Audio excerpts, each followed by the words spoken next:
Hi, and welcome to the second part of the how to rebalance your portfolio. If you remember last time, we ended up here by showing the difference between the theoretical allocation and the real allocation. So in our scenario, we had three stocks, A, B, and C, and the idea was to allocate 30% of our capital to stock A, 30% to stock B, and 40% to stock C.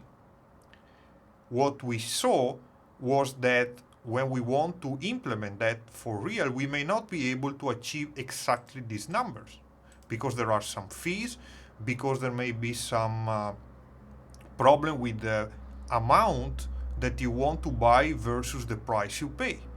Right? If you remember, I discussed this in the last video. If you didn't watch, I really suggest you watch that before moving on with this one. But basically, because in general we cannot buy fraction of shares, we may need to buy a little less, and then that's why you may have some differences. So in the previous video, at the end, we ended up with this allocation. We had 29.1 for the stock A, and then 28.6 for stock B, and 39.9 for stock C. And there is some money that we didn't use because of the reasons that I explained, but this is the starting point. Now imagine this scenario. You have done this, and you know that your portfolio needs to be rebalanced every year. That means 1 year later, you need to go back and check if these numbers are still the same. Probably they will not. So what do you have to do? You have to buy and sell shares in order to go back to this, actually to this theoretical allocation as much as possible. And that's what I'm going to show you right now. So let's stop here for a while. We started, as I said, with this allocation, 29 shares of stock A, 19 of stock B, and 398 of stock C. And that's a starting point. But 1 year later, probably what is going to happen is that the prices, the buy price that we use to execute our buying orders 1 year ago when we created the portfolio, now the price is different. So just to give you an example, suppose the stock A we bought at $100, now is trading at 190. This one went from 150 to 160, and this one from 10 to 4. What does it mean?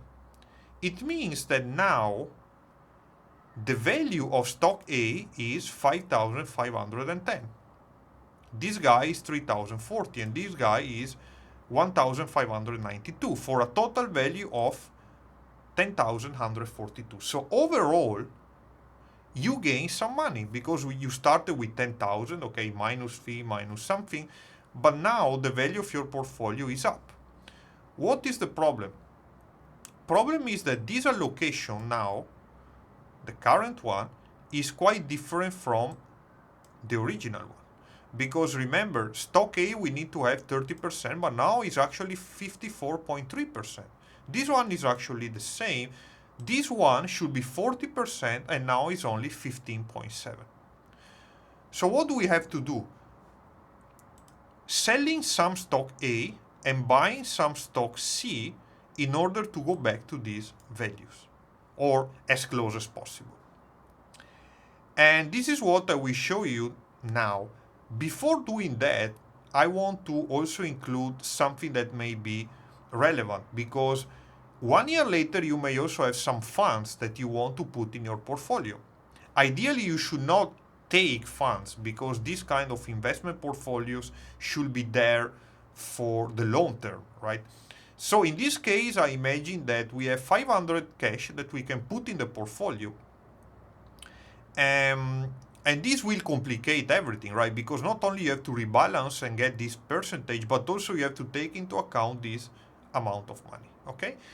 And I also assume that for doing this rebalancing, okay, we may have to pay some fees. But let me show you first this part. Here, I use a formula, okay, that basically is coded here I will not go through all this, but I just want to give you the idea. The idea is that, okay, if we want to go back to 30%, what do we have to do? We have to take the total value of our portfolio, the current value, plus the new cash that we put, okay, minus the fees that we pay for rebalancing, so for buying and selling the transaction. And this total value, okay, we take 30% of that. So now, what happens? Well, 30% of that is less than 5,510, okay? Actually, the new amount that we have should be around this value. Okay, so we take 30% of the total value of the portfolio plus new cash minus fees, and then we say, okay, this is what I should have according to my theoretical 30%, right?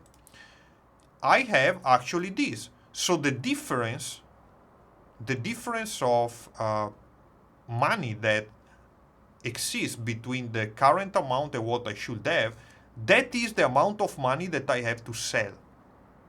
And because this is the number of the price of the shares right now, it turns out I have to sell 12 shares. So this long formula is basically telling you what I just explained. We take the current amount, we take the amount we should have, compute the difference. This is the amount that I have to sell over the current price. This is the number of shares I have to sell. So I have to sell 12 shares. Meaning to say from 29, I go back to 17 after selling. For the stock B, we are already at 30%, so we don't have to do anything. We don't sell, we don't buy anything. It was 19 shares, it stays like that. For stock C, if you see now we are at 15.7, we should be at 40, so we need to buy. And how much? 664 shares. So, by doing that, we had this amount of shares. Now we have this amount of shares. Okay? And if you compute after this operation, the new allocation, you have 30%, 30.4, 28.6, and 40.